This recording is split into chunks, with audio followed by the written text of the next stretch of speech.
Hello and welcome back. It's episode 4 of Inside CTFC this week, and there's plenty of action from around the club as both the men and women's team build up to games this weekend. Here's what's coming up on today's show. We take a look back at the win against Scunthorpe. We speak to Charlie Raglan after a great start to the season. Michael Duff speaks to the press ahead of Mansfield. We get to know Charlie Dashfield.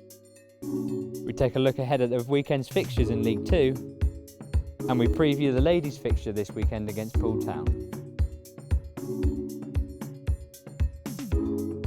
The boys got back to winning ways here at the Johnny Rock Stadium in midweek. An early Ruben Reid penalty was enough to give the side the 3 points against Scunthorpe in what was a very tightly contested fixture. Manager Michael Duff will also be very impressed with the fact his side have managed to keep their 5th clean sheet of the season, especially as they continue their race for promotion. Here's a look back at the highlights. After getting back to winning ways, Cheltenham returned to the Johnny Rock Stadium in hope of making it 2 from 2 as Scunthorpe came to town. Ben Tozer, an ever-present during what has become an encouraging start to the League 2 season, hurling the ball into the box with his customary long throw. And Elliot Bonds, under challenge, won a foul after only 4 minutes had passed on the clock. Cheltenham were in no mood to let an out-of-form Scunthorpe side off the hook early on. Ruben Reid, the converter, his 4th goal of the season and his 1st in League 2. Despite the Robins' superior position in the League 2 standings, they were made to work hard to preserve their slender advantage before the interval. Josh Griffiths had kept 4 clean sheets in his past 5 outings prior to the visit of the Iron, but after Cheltenham's 2 home losses already this campaign, Michael Duff was keen not to be throwing away any more points away in this one. With little in the way of goal-scoring chances, it became clear the hosts would have to fight for all the points, but not without casualties. Elliot Bonds, the first to be taken off the pitch on a stretcher. Reid, persistent on finding his 2nd of the game, gave no let-up to a Scunthorpe team who had already travelled without first-team manager Neil Cox due to a positive COVID-19 test in the squad. This time turning provider for Matty Blair, Cheltenham were in the mood to double their lead in the second half. George Lloyd then became the 2nd injury worry for Michael Duff, who had only just welcomed back Tom Sang to the matchday squad. Plenty of time was added in stoppages as the stretcher was called on again. The hosts, in typical fashion, would hold on to another crucial 3 points at the Johnny Rock Stadium. It was a solid performance, so I think we created enough chances to score more goals. However, 1 was enough, obviously. Keeping clean sheets is what we're doing really well at the moment, and it's a good win, so we go on to the next one. At times, I thought we were off it a little bit, but we were very resilient and very solid from a defensive structure, and sometimes games aren't going to go the way that you want them to. However, you still win them 1-0, you take it, you move on to the next. Much of Cheltenham's success so far this season has been based on their defensive performances. In particular, Charlie Raglan has formed a formidable partnership with captain Ben Tozer at the back. We caught up with the central defender to see about how he's feeling so far this season. So Charlie, thanks for joining me. How has training been this week and have things changed slightly to prepare for Mansfield? It's been good. No, I wouldn't say things have changed too much. Obviously it's difficult at the minute to have real intense training sessions and work on a lot of things that you might do specifically for certain teams because of the time and the amount of games we've had. Certain players are recovering from games, and then certain players are doing more physical work so that they're ready to step in when needed. We've had a good week, obviously, with results, and then we've touched on Mansfield briefly, and we'll do more tomorrow and gearing up for the game Saturday. Yeah, and 15 points from 7 games, a record start for a Football League season. That's not too shabby. No, I didn't realise it was the best the club's done. But yeah, no, we're really pleased. Obviously, we are pleased, although we're still sort of quite disappointed with the games where we did drop points. But overall, it's we have to really look at the positives, and especially away from home and our defensive record in terms of clean sheets, we've done okay. Yeah, speaking of 5 clean sheets from 7 games so far, what's the secret then? No secret. I think we had a decent record last year, and ever since I came in, really, we've always worked hard on our shape as a group, and but also as individuals, we've got good players, but also they work hard, and that's the key to it. Yeah, and it must be great. I mean, playing in a centre defence that is so strong this season, you must be going into every week thinking, I fancy us to keep a clean sheet. I wouldn't put us on it saying clean sheet, definitely, but it's a case of we trust each other and our We've played together for a while now, a few of us, and the players we've added in have bought into it as well. That defensively, if we're good, it gives us a good foundation, as it does for every team, and it's something that we take a lot of pride in, and we work hard at. And so when we do get the results we get, we enjoy that, and want it to continue. Yeah, and as for Mansfield, what do you expect from them this weekend? They've got a lot of good players. They're having a difficult time at the minute. Change of manager towards the end of last season.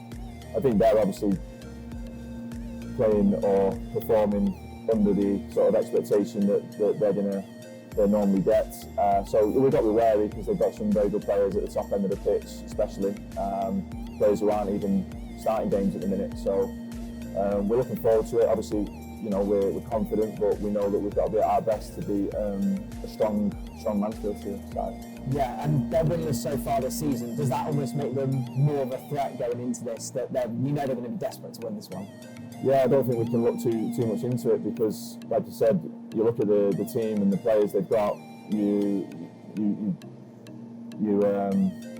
wary straight away, and you're just waiting for them to hit sort of a good day. And if we're not quite at it, then we don't want them to get off the mark against us. So that's what we've got to make sure that we're ready for. How different is it for you playing without fans as opposed to having them in here? Yeah, I think it's just the emotion in the game can sort of, you can sense it sometimes. If things aren't going your way, the fans can either give you a lift or let you know that things need to change, and you sort of feed off each other, really. If we're playing really well, the fans can be up and singing, and that can give you a lift. And if things aren't going so well, they could maybe change the momentum and give you something different. So yeah, we feed off each other, I think.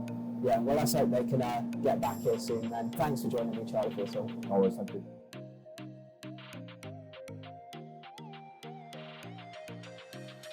As per usual, Michael Duff has been speaking to the press ahead of this weekend's game against Mansfield Town. Here's what he had to say. They're in a false position. I think you look at the squad that they've got, the players that they've got. You look at the team. They played Morecambe on Tuesday night, and you've got Jamie Reid, Jordan Bowery, and Nicky Maynard on the bench. Now, those three would walk into most teams in this league. So that gives you an idea of the strength that they've got. They've had a difficult start. Now getting away from that, they've drawn, I think, 4 of their 7. So they've proved that that they are hard to beat. They've just not fall on the right side of a few tight games.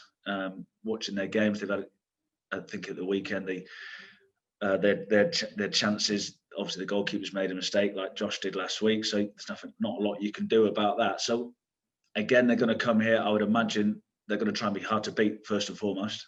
So we need to try and impact ourselves on them.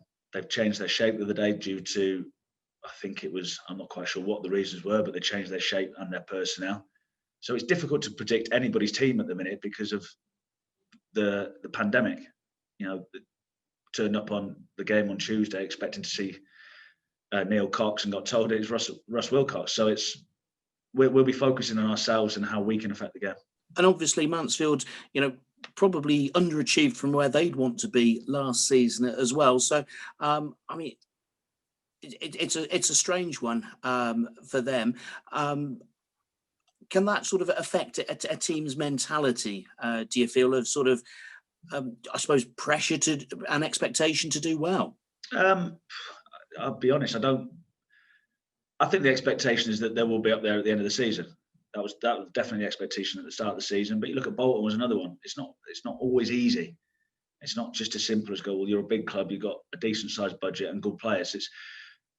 I'm not really interested in what their mentality is. We know what we need to do to affect the game. So if we can start well and move it around, hopefully we get the result that we're looking for. And we'll move on to the next one.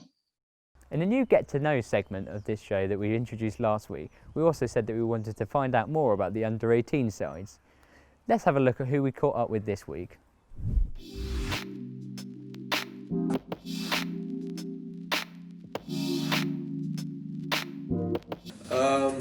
I got dropped from my academy before, and then my coach at South Gloss brought me here on trial and got in. I played bit Sunday League around Bristol. I had a few trials at academy, but South Gloss as well. Training, not having to go to school. Energetic, probably. Favourite? Probably winning, either getting a scholar or winning the Bristol Cup with the Division 3 side.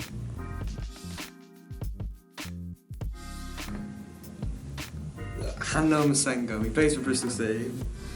He's my best at the moment. Walk the dog, play Xbox with my mates. Sleep and eat pasta. Best bit of advice, if you make a mistake, go over it and move on. Probably Liam Atwell.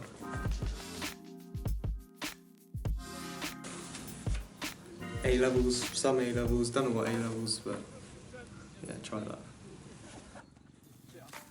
As League 2 rolls into its 8th game week, there's plenty of exciting action to look forward to. Here's Alex Bullions with a few matches he thinks you should keep an eye on.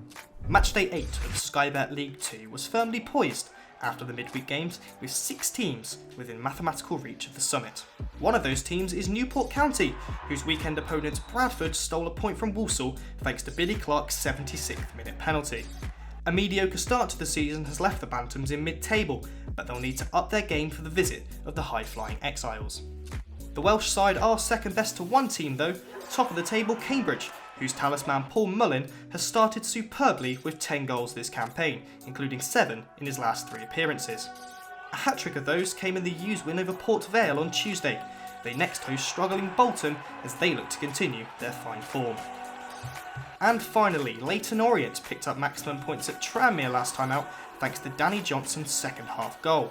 They now travel to a Stevenage side who are winless in 5 league fixtures.